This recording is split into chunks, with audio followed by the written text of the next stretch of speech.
What's up, y'all? This is Jordan. You're watching The Communist Carpenter, and today I'm actually going to be doing carpentry and not talking about politics.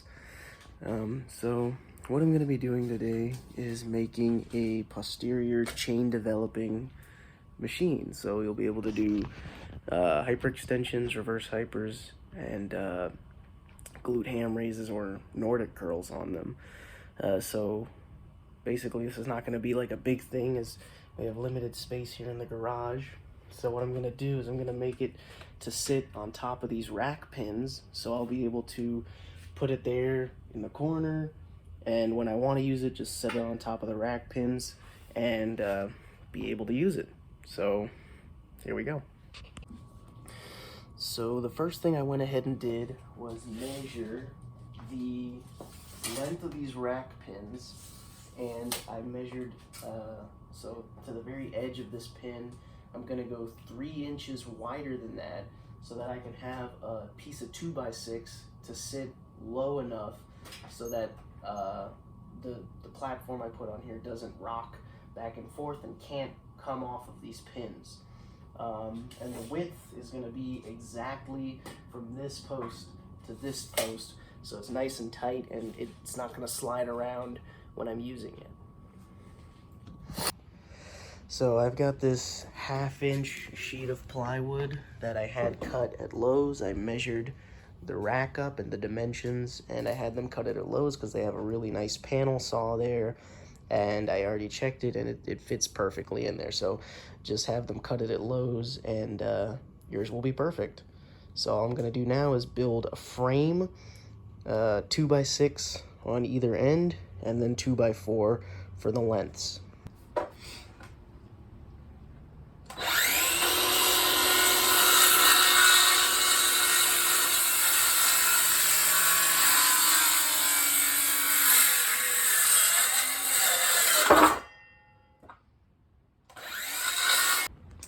So I've got the frame cut out. You can see the 2x6 creates a little lip so that it can sit on the pins and not rock back and forth.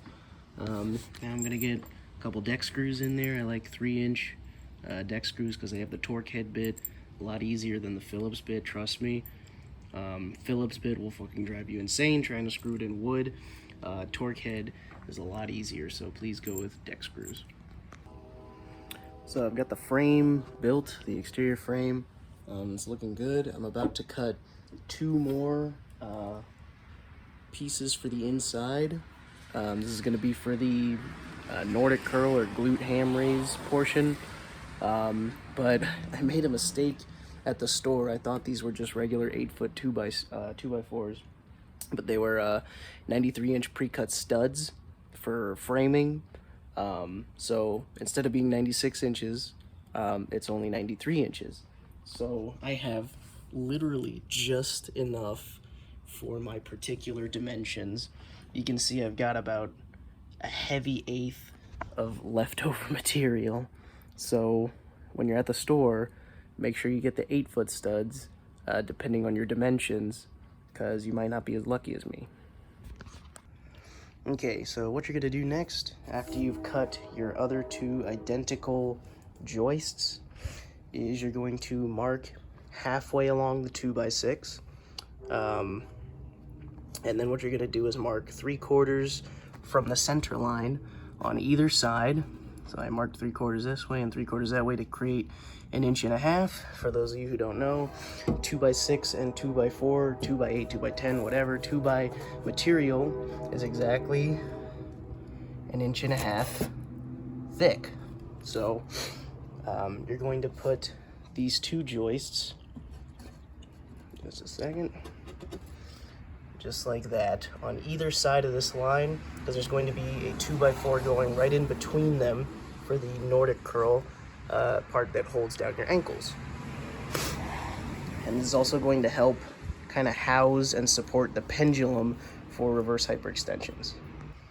So I've got that end screwed in already. What I'm doing is I'm putting this piece of 2x6 in between these because we're going to have a piece of 2x4 going in between this, so we want to make sure that 2x fits in between this gap. And before you screw it in, even if it's kind of on the lines, you want to take your tape measure and just double check the distance and make sure the measurement on each side is the same. So here we have 7 7/8, and on the other side we have 7 7/8. So that's perfectly straight, perfectly in line with the frame. So I'm gonna go ahead and screw it in off camera because I can't do it with one hand. So I went ahead and created the posts here. What I'm gonna do is put a sheet of plywood down, jigsaw the holes out for these posts so that they're sticking up, and the plywood is pretty much solid all the way through, except I'm gonna leave spaces here for your feet when you do Nordic curls and hyperextensions and whatnot. I've still pretty much yet to figure out exactly what I'm gonna do to cap this off, but I'm gonna just figure it out as I go along. So the next thing would be to notch out the inside and attach the pendulum here, but it's late at night, so I'm gonna do that tomorrow when I can grind metal in the morning. All right, everyone, so this is the completed pendulum. You can see I got these pillow block bearings on each end, and I had to grind down the ends of these nipples here so that they fit properly. I'm gonna put a link in the description for the dude who came up with this this pendulum design. His name is Dylan something, I don't know, can't remember the last name, but I'll put the link in the description. He makes an entire reverse hyper out of wood, plus the pendulum out of this piping. Is the exact specifications of piping that he had in his video, so I'm not going to list that here. You can just go watch his video because it's really good, and he made a really nice reverse hyper out of wood. This is just my own wooden variation that's just a bit different. So this is exactly where the pendulum is going to be mounted. I put 2x6 between the outer and inner joists, notched out the joist right here for this to sit inside so that this can be kind of hidden underneath here and it's not, you know, sticking out too much.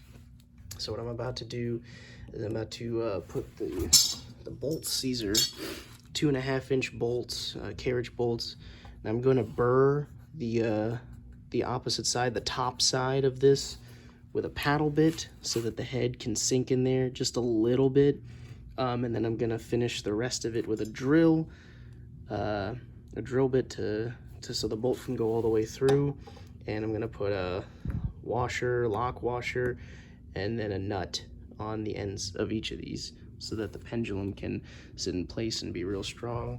Got a good number of screws in each side of the 2x6, so it's not going anywhere. All right, so I've got 3 out of the 4 carriage bolts here, so I just want to show y'all what I did. So you can see I drilled a hole all the way through with a drill bit, and then with a paddle bit to make that wider depression so that the head of the carriage bolt can fit and be flush with the top so that the plywood will be able to sit flat and not poke up. So I just wanted to show y'all what I did for the last 3.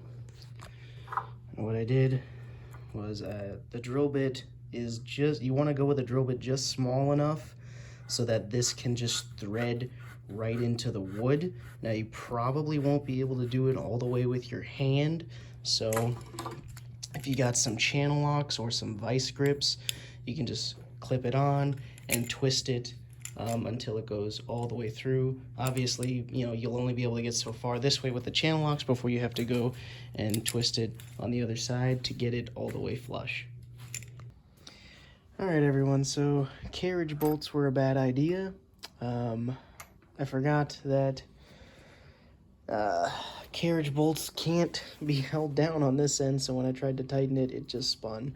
So I went back to the store and got myself some hex head bolts, and these will be a lot easier to put in.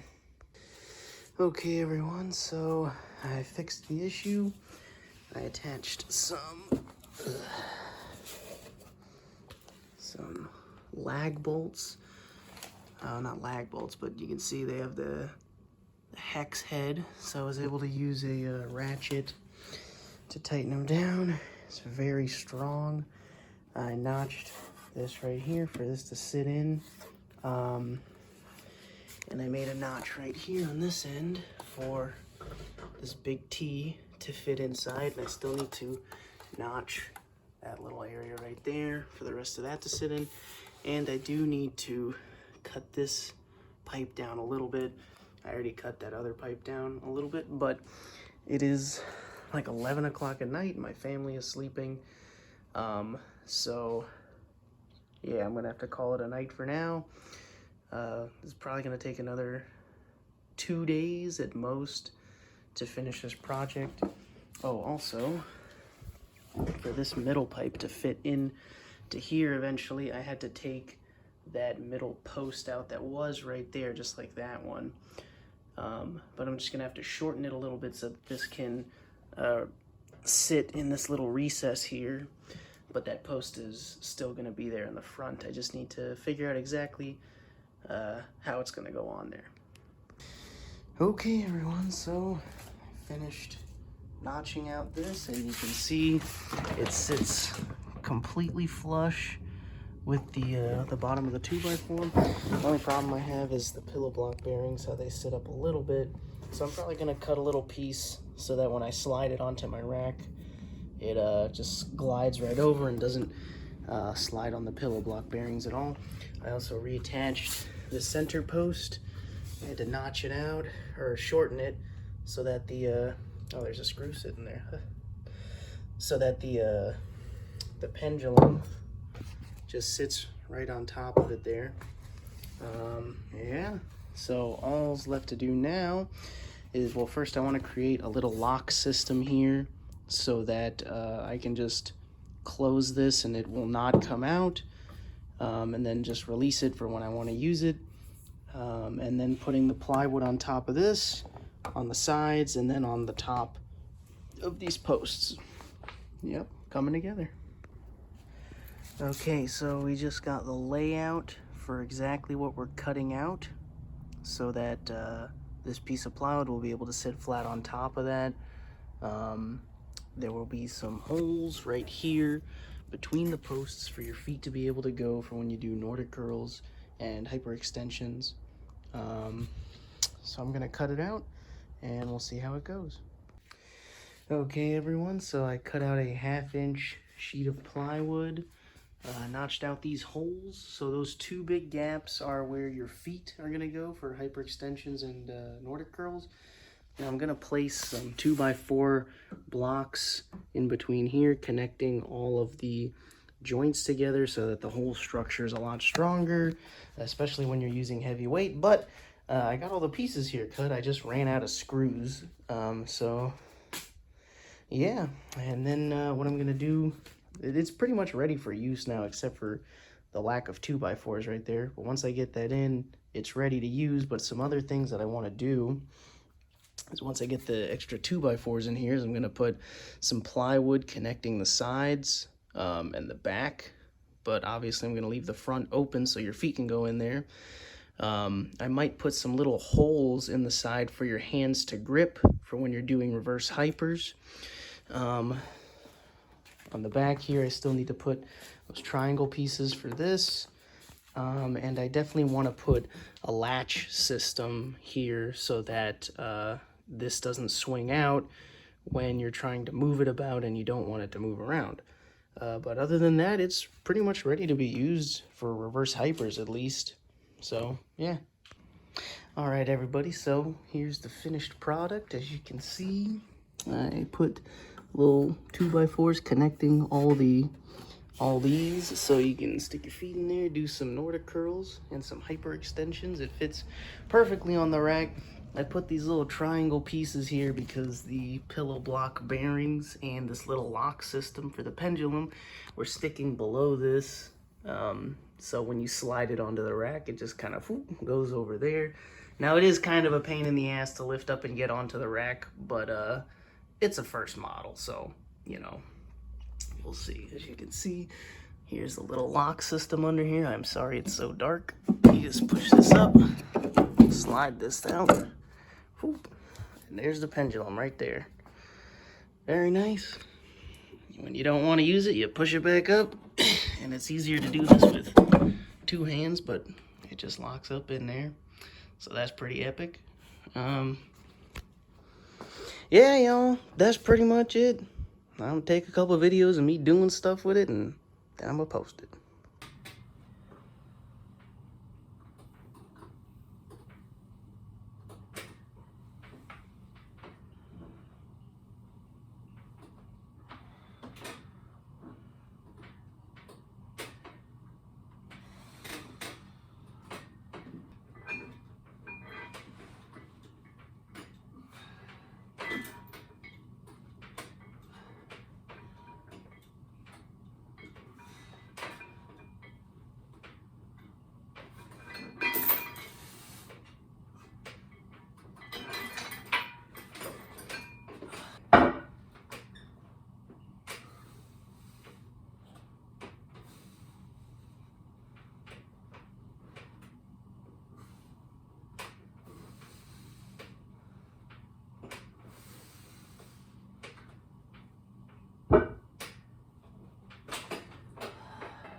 All right, everyone, so as you can see, I can do all 3 exercises. The Nordic curls, which obviously I would probably just put the fucking thing on the ground and not do it in the rack so my head doesn't hit that rung or something, but you can do Nordic curls in it.